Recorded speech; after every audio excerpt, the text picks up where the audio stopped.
I looked at my phone. Confused, the rest of the gang had signed up for the game of Monopoly. I swear to God, if you get free parking, I'll kill you. Literally said, Heavily Raby. She rolled the dice in her hands. Come on, sweet baby Jesus, I just need a 4. She dropped them on the board. She exclaimed, probably failing as usual. I tried to understand what I saw, only one word on my screen. Black text on a white background with a pretty classic font hide. I impatiently hit the expensive black rectangle. The text wouldn't go away. Evely called in the tone of a teacher scolding a student. You are an addict. Play board games like a normal human adult. Yes, I am sorry. After a few more desperate taps on the screen, I held down the power button for a while. With my free hand, I grabbed the dice, rolled a 3, and landed on Banno Railroad after thinking about it for a couple of seconds. No. To the railroads, I said, of course, we weren't animals. If someone didn't, I wanted to buy a property. Nothing was going on. No auctions or any of that nonsense. House rules? I went back to the phone, while Hyro, to my left, rolled the dice and moved his sorry little shoe around for go to pick up his 200 a minute with the power button. Didn't fix anything. We were entering factory reset territory. I considered borrowing Rabbi's laptop to Google what the hell this was.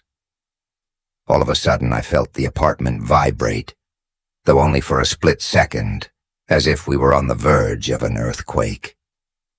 I thought briefly the background noise of the TV faded away after a faint sound of static. Rabbi was the first to get up. I didn't say, speaking slowly, as if he was afraid of attracting bad luck. I don't think it was an earthquake. He examined the TV, confused by the blackout. Checked the wires. No, it should be the circuit breaker. I don't have that many things plugged in, right? Meanwhile, I continued to deal with the sad and probably hacked state of my phone with that strange word that he was staring at me. Fixed. What was weird? I heard him say, half laughing. I raised my head. What did I ask? When I saw that Jiro turned his phone towards me, his home screen had also been replaced by black text on white hide. Evilly so, old Canole. How can someone be? He had taken advantage of the pause to try to quickly respond to pending messages. But what the fuck, he said. What is this before? My confused look, a mix of surprise and the beginning of a frown. He turned his phone to show me what was happening. On his, the same thing was happening. I started to get nervous. Rabbi, where is your phone? I asked him. I'm sure it's somewhere. He answered, while he continued fiddling with the television. Although it surely wasn't because of what he did. The television turned on again, and the red light on the base blinked incessantly. A simple message appeared on the big screen. Hide. Rabbi took the remote control and pressed buttons to try to return to Netflix, but nothing responded. Uncle, I told him. He turned to me. I showed him my phone. Hyro and Everly. They did the same with theirs. That's it, looked at the TV again and then at us. How is that possible? It's like an Amber Alert. He asked Gero, I guess, but that's a push notification. This takes up the whole screen, said Rabbi. Frowning at different hardware. Also a hack, I asked. He shrugged his shoulders. It's a hack. Kind of weird. Not a government experiment. Gero suggested again. Then something occurred to me. I headed to the balcony. I opened the door and went out. The Eye of Sauron watched the city from the 14th floor of Rabi and the neighboring apartment towers. Most of the blinds were down and the curtains closed. However, in the few open windows, I felt like the guy with the rear window. I saw people staring, puzzled at their phones, their computers, the sides of the TVs bolted to the walls, barely visible to me, showed the same white background with text over it. What I saw, they saw it too. The others joined me on the balcony. Whatever it was, at least it had affected, this block. I said I looked out at the city streets and saw most of the people stuck in the same state of immobility, with their heads fixed on their devices. I guess we have nothing to call the police with, she said, Jiro. I'm sure they're already aware. I replied, maybe we should wait for them to fix it. Proposed Raby. I nodded, but I could tell that Evely was somewhat disturbed, immersed in magnetic thoughts that added weight to her silence. What do you think? I asked her. I mean, should we do it? She asked, do what? Rabbi inquired. Hide ourselves, she replied. She hide where Rabbi insisted. I don't know, she said, Evely. I mean, we're already in my apartment. I guess that should be it enough. No, Rabbi commented. There was a pause. Let's not lose our minds, continued. Rabbi, this is crazy, but it's not. I mean, it's not like hiding. Literally, right? Jiro-cha. She sniffed her fingers. And if it's viral marketing, like for a movie? She asked with an almost involuntary frivolity. Hack our phones so we can't use them? I don't know if that's in Lionsgate's budget. Uncle, I answered, turning my gaze to Evely, but hiding the flicker in her eyes, stopped.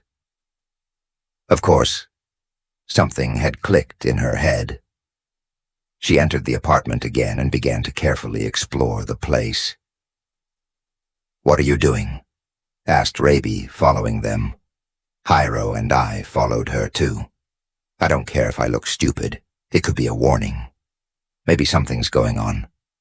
She said, Evely, we're in a box, inside another box, basically. She said, Raby, we're fine. Evie, but this thing pointed at the TV, and then at her own phone. It says, to hide, maybe it's literal. She kept searching and finally decided on the sliding closet in her room, the best she could find in its 600 square feet. It's fine with me here, unless you think there's something better, Evely Rabbi emphasized. She entered, shuffling her feet, passing between the clothes, moving to the back, to make room. I'm going to close the door soon, and if you're really my friends, you'll join me. There was an awkward silence until Jiro spoke first. I mean, I guess it's better to be safe. No. He went to the closet. He hesitated a moment, and then he agreed to go in. You can laugh at me forever if this turns out to be nonsense. We all win, said Evelyn, as Hyro settled beside her. A convincing argument, no doubt reluctantly. I followed her, getting under Rabbi's shirts and jackets. There was still room for him inside his own closet. He gave in, finally joining in as the last one to enter, and sliding the door, wrapping you, Rabbi. 5 minutes, Evely replied.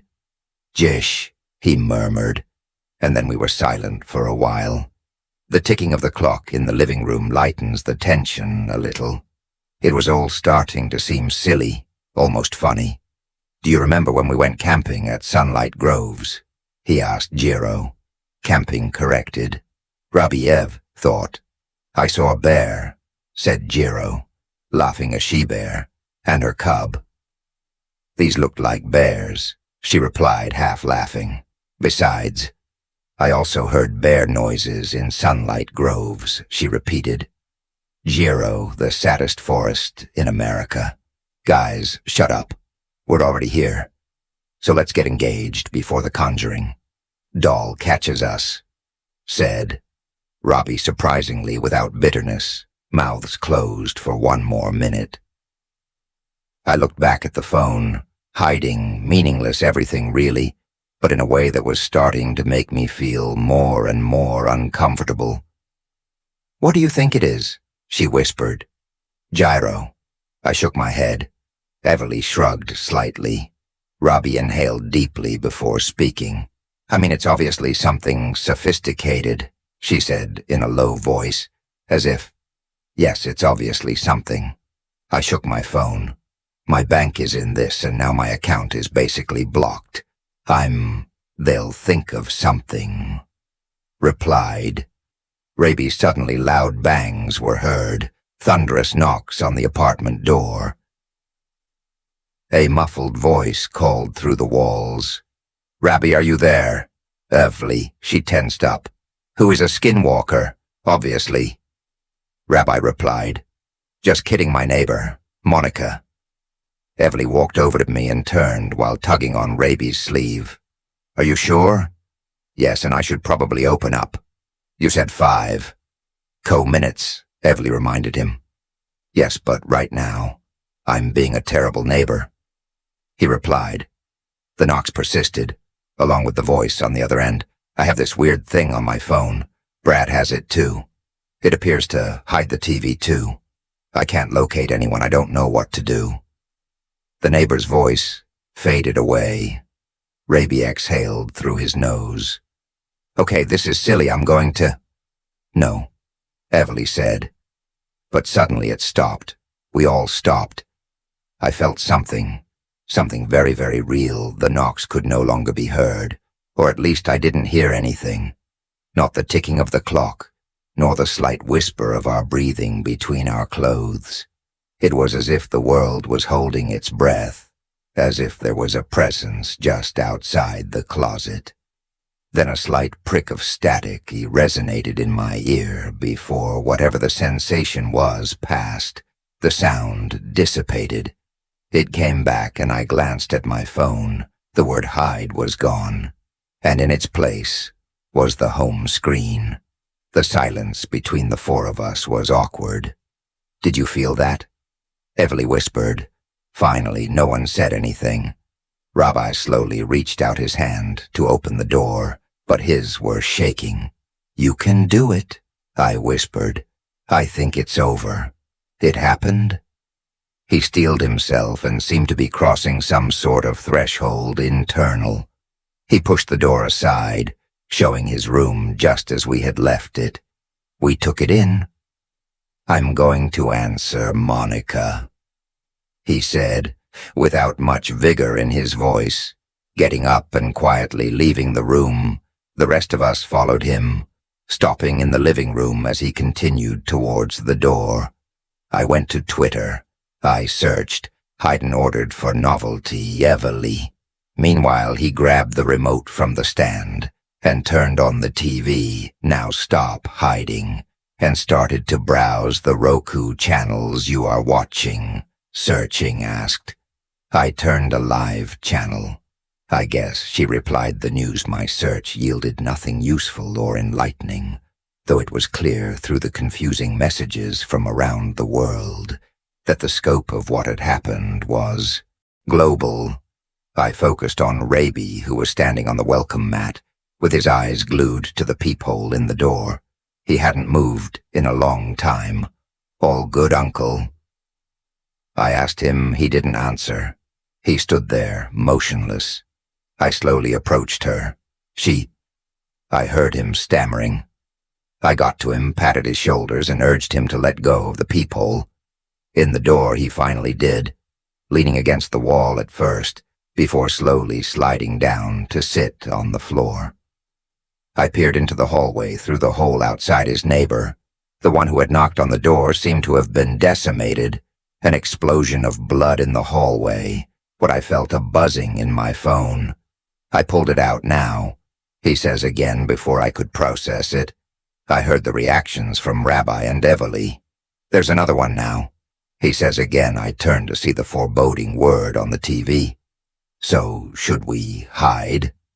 Again, he asked. I turned, as did Rabbi. I was in shock. Hey, what do you think we should do? Evely repeated. I said, trying to force the words out of my mouth. You had good instincts the first time. What do you think? How much time do you think we have? He asked. How much time passed between the first time I saw the word hide and when we felt that presence in the closet? It might have been 10 minutes. I heard Rabbi mutter, almost lifeless. I didn't stop, then heavily, wait, what did you just see outside? She started to approach the door. I stopped her. I don't think it's good for you to see it. Are you serious? She answered. Yes, I said, realizing immediately that lying could have been smarter. We can't assume we have the same time. She added, Raby. I continued with my speech. We tried in the same place I go. She started to pace, thinking tapping with the foot. Vivu, if we think about it. He said hide, and we hid. Now he says again. And obviously that means whatever has happened is going to happen again. He gave us a look as if he could see from our tired expressions what was waiting for us on the other side of the door. That's a great summary. I said what I mean. He said, struggling to find the words. It's that when you played as a kid, if you kept picking the same spot over and over again, I eventually caught you. Really, we're trying to apply some kind of logic to this. Rab muttered heavily, grew stronger. I believe it's crazy, and I can't believe I'm saying this, but we have to act on our instincts. An instinct tells me to pick better spots this time, but the dots make it sound like we should split up. I said, looking around, slowly realizing that the limited ground we had to work with meant this suggestion made more sense than I would have liked. I turned to Robbie. Where should we go? Everyone shook his head and felt his forehead several times, as if he wanted back to reality. We have started thinking too under my bed. He grimaced, letting the neurons collide in his mind. One of us in the utility closet, the other in the laundry closet. He stood up and pointed to one of the closets was right behind me again. Life in it now. My eyes fluttered to Hyro and Everly, who ran to the bedroom.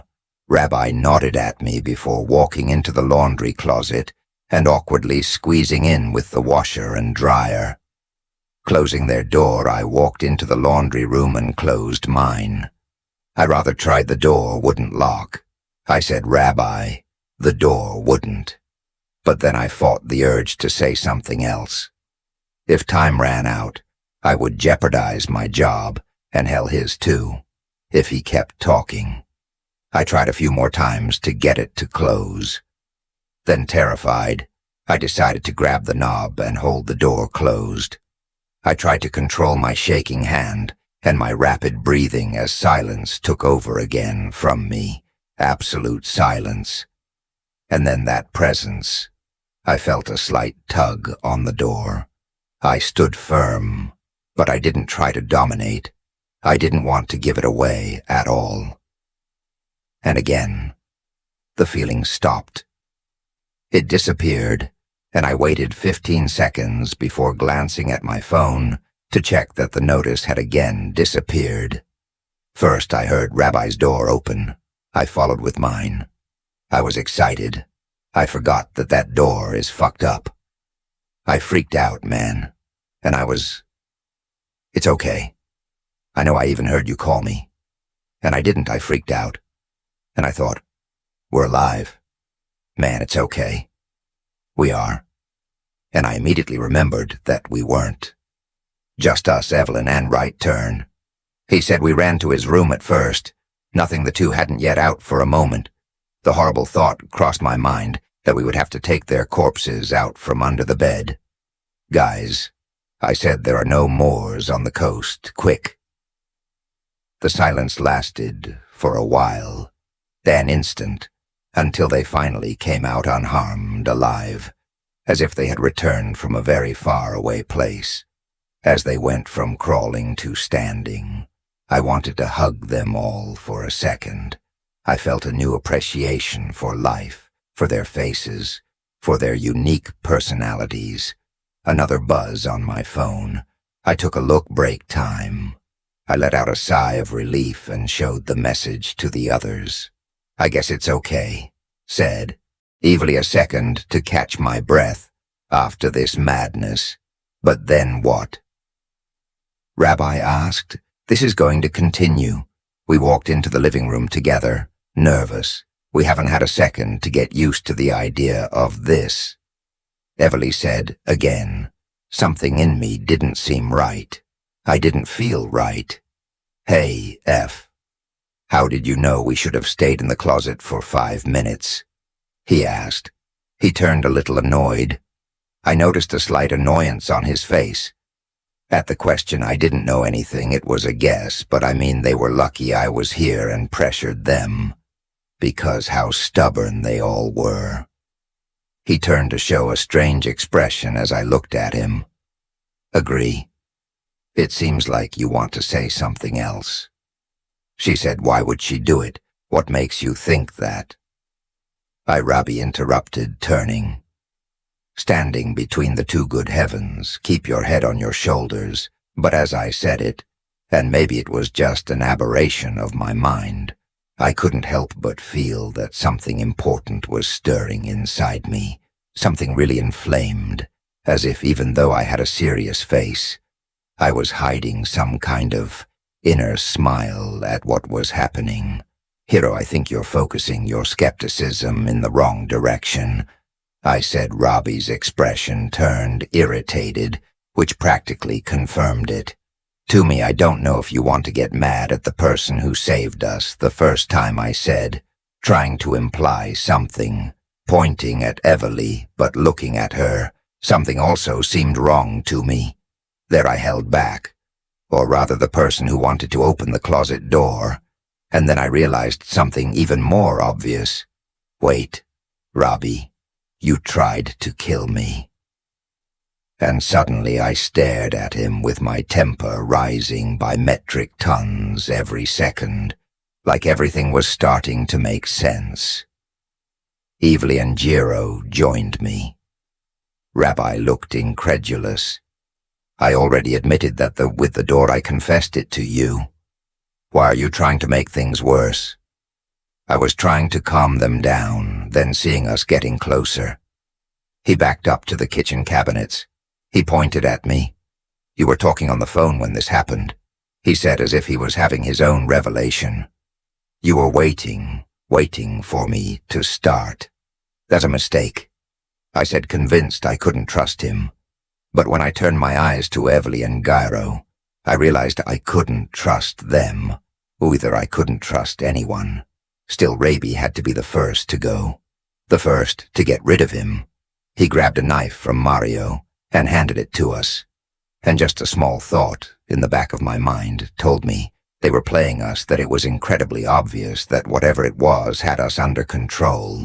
But unfortunately that realization was academic to me at best of the cases, as I kept finding chain after chain of thoughts and emotions that connected. Everything fit, the logic was solid. My emotions inflamed. Time out, said Everly. She is breaking us. Of course she would know if she was in on it. We all looked at her. I was watching for the sudden movements of any of these traitors, these bastards. Not even a millimeter movement would escape me. She is nullifying us. She is flooding us with a rage that is not ours. And as real as it feels, she faced her phone towards us, beckoning us to read it. Clearly, time out. We can't fall for it. And that small punished part of me took over, even though I was sure, with all my being, that she, Robbie, and Gyrate were the source of everything that was happening. Rab tightened his grip on the knife, while he and the rest of us remained in the strange balance of our four-way confrontation. It's all of you, I thought, before feeling a rage wash over me, lightness like an insatiable hunger that fades, or an extreme fear that dissipates when you realize that the noise in the other room was not a person, but something that hits my feelings of uneasiness and paranoia had DC to the screen of my phone, once again returned to its default background. It was hard to describe how I felt now. Lucidity, shame. I looked at Robbie sadly. His head was down as he put the knife back in its place. He turned first to Everly. I'm sorry, he said then to Rabbi. I'm sorry. Sorry, guys, said Rabbi. I'm sorry. To me, you're welcome. Morons, replied Everly. We deserved it. That was crazy, said Rabbi. Like a fucking roller coaster, he said. Everly, not me. That wasn't quite me. He said. He turned, as if there was something in me. Something external. Okay, man. I was getting tired of saying it. And certainly, me of all people, don't deserve it. Company in part. Sorry, after the thoughts. I had just 30 seconds ago. We need to write something that says we are susceptible. Don't forget it. Rabbi started. We just have to keep a cool head. I interrupted him.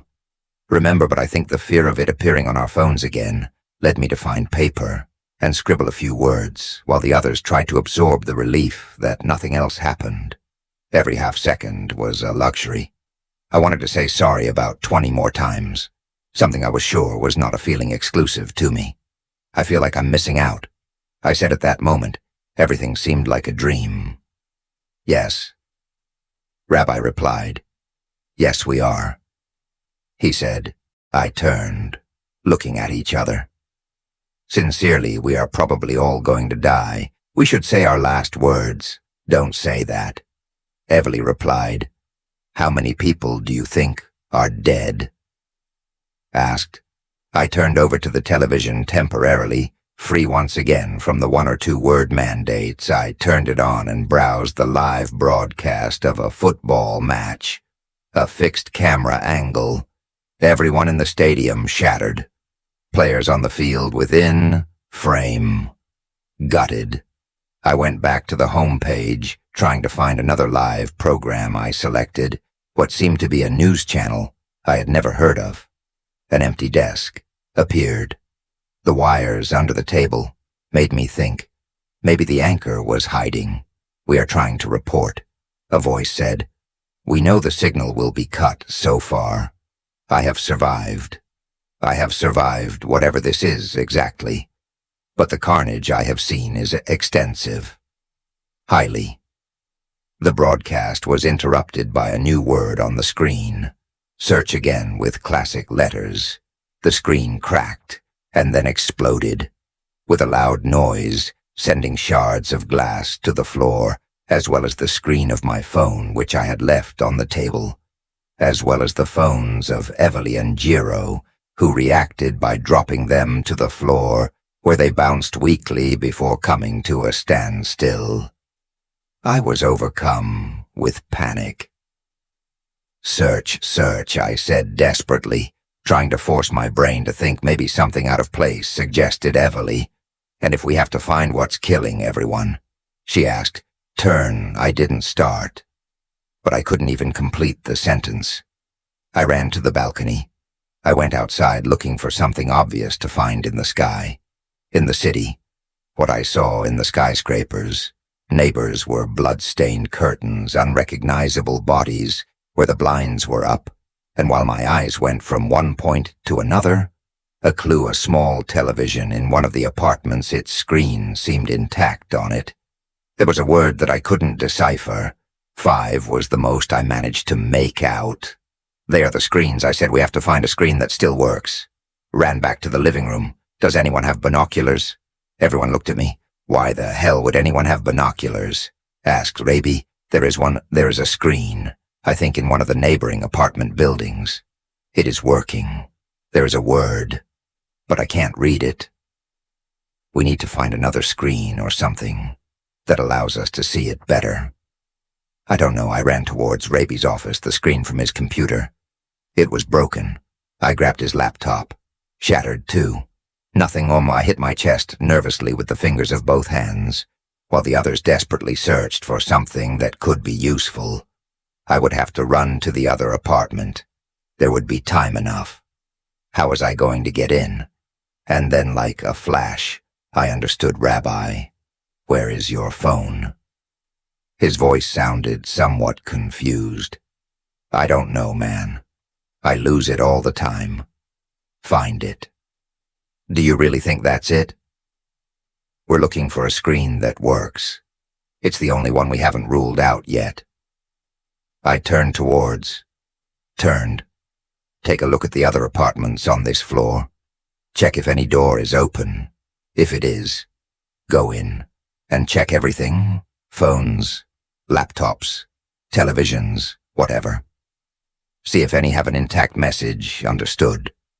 He said, running towards the door. When he opened it, he was startled when he saw the body in front of him, almost stumbling. He quickly calmed down and ran out into the hallway while the door closed behind him. Then we began to destroy Raby's apartment. We ruffled the cushions from the couch. Where do you usually lose it? I asked. I looked under the bed while Raby inspected the counters next to Everly, desperate. No, I don't know, man, he replied. It's stupid, but sometimes I literally throw it across the room. Useful, extremely useful in the bathroom. I opened the medicine cabinet, then went back to his room and checked the pockets of all the pants in his closet. The feeling of the inevitable was starting to set in. This was what was going to kill us. Right, I love you guys, I heard Evelyn say in a low voice, almost a whisper, as if she felt it, too. There was no countdown visible, but there was a pressure in my chest, like a train approaching while we were tied to the tracks. Rabbi ran towards the furniture, and from the TV looking behind under the books between the shelves. And I was back in the living room convinced there was nothing left. My eyes went down to the painful game we had started our deadly night with Monopoly, specifically to the messy pile of 50 bills 2010 on the side of the board. Rabbi knew he wasn't very neat when it came to exchanging small bills for 100 bills. There was a lot of cash stacked, which made sense. I was sweeping the entire game. However, I crouched down and did a more aggressive sweep of the area where we had started our desperate search. Under the fake money, I found his Samsung Galaxy 35 intact, with a new word on the screen, greeting me smiling. This time it did seem like it was up time. You have to smile. I shouted like a maniac auctioneer. Evilly was the first to turn around from her spot in the kitchen when I snatched the phone off the floor and showed her the message. She smiled. She mimicked my expression, uncomfortable, all teeth feigning happiness, just like Raby, who left running out of the room before even seeing the message on the phone or noticing my eyes desperate. She turned around. She burst into the room. I haven't found anything. I'm sorry. She screamed. Her eyes met our wide smiles and our desperate glances, trying to communicate the idea to her while I tried to say the word without stopping smiling. The only thing that came out was a confused else. And despite the absurd scene we were presenting with the biggest stroke of luck in the world, she imitated me and showed me those pearly whites. I kept my radiant smile, feeling a tear of fear run down my cheek. My eyes glued to the phone of Robbie in my hand, hoping and praying that they wouldn't destroy us all.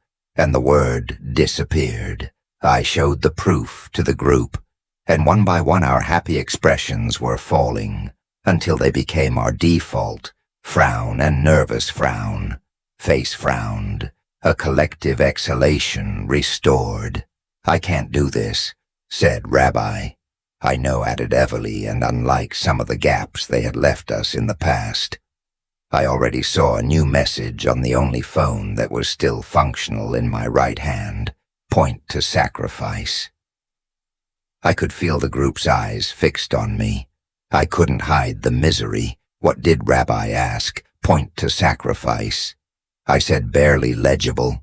IJ asked evilly. I tilted the phone so they could read it. I couldn't pronounce the words louder. My body wouldn't allow me to. Beneath the words, there was a timer, a stopwatch that already marked 1 minute 45 seconds. 144.13 when I handed them the phone. And still, we all needed more seconds to let it settle. I felt truly defeated. "This time I agreed," said Rabbi, interrupting the wait. "And what do we talk about in the time we have left? Maybe we can all agree on someone to point at. I mean, he knows what I have to live. I'll go next. My family? Mom? Dad, brothers?" I wasn't even thinking about them this whole time. They're probably all dead. "They are?" I interrupted words. They hit me immediately and stopped. Any remnants of social etiquette. I had left everyone I'd ever known was probably gone. Me and Evelyn? No. She smiled. Softly. Evelyn didn't smile, calmly. "Now I only have you two," she said. "So yeah. Al with this," she added, pointing to herself immediately.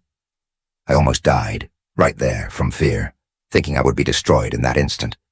But the counter kept going. "I'm gonna flip the table with this crap," she said without hesitation. 11, 11, 11. Iro pointed to himself at the, "Yeah, you know what, I'll flip the board over too," he said. I looked at him almost nervously, exasperated seriously. After all that. Boys 17, music 1. "If hell exists," said Rabbi. "It's unlikely, but what does it matter? Maybe you dodged that bullet." He curved his index finger towards himself, flips the table over at once. I stayed looking at him. It was strange to feel a torrent of selfish thoughts flood in all at once. 04003-903-8. "All right," I said, mimicking my classmates. "Let's do it." I pointed to myself, too, as if we were all playing Simon Says or something. 03303-2. I glanced appreciatively at my old friends, the oldest friends I'd ever had in my stupid life. And then at the Monopoly board we were playing on, it was really a horrible game. I didn't know why I always submitted to it. 0270226. I saw the pile of money in free parking. 023-022. The only way to make it fun was to play by the rules of the house. Rules 20 seconds, 19. "Wait," I said. "Follow me." I ran to the door. I opened it, held it open for the rest. 015-14-13. I pointed to the neighbor, dead of rabies, in the hallway in front of the door. Monica, we didn't know what we were up to. We were facing each other until she died. Her sacrifice gave us a chance, I said, almost looking up as if I were talking to anyone. That he was decreeing this terror upon us. I was aware that I was within my reach, 9-0, and we have probably lost a lot of humanity since then. "So, sorry," I said, "and thank you." 6 seconds, 5. And my best friends also pointed out a really morbid way to close things out, with a shock of sorry and thank you escaping L's, like what would probably be his last words. I'd actually interrupted what was a rather pleasant moment inside by this strangeness. 210 house rules, I said, then I braced myself for it. Pain and then annihilation. But nothing happened instead. Rabbi's phone in my hand just showed good game before going back to the default home screen photo of Raby 1, Borso. I didn't even have one. I just was obsessed with that breed of dog. We stood for 10 minutes until we finally ventured inside single file, like a bunch of zombies, polite. I didn't know what to think of what had just happened. What to do? Who to ask? How was the world? What was happening around me? I sat down again in front of Monopoly board. The others almost as if they were programmed. Automatons took their places again. I think it was my turn, I said slowly. I took the dice. I rolled them. A 10 came out. I moved my top hat. Token. Moving forward, square by square, Until they land the short line railroad. Do you want to buy it? Asked Everly. I thought about it for a long time. Finally, of course,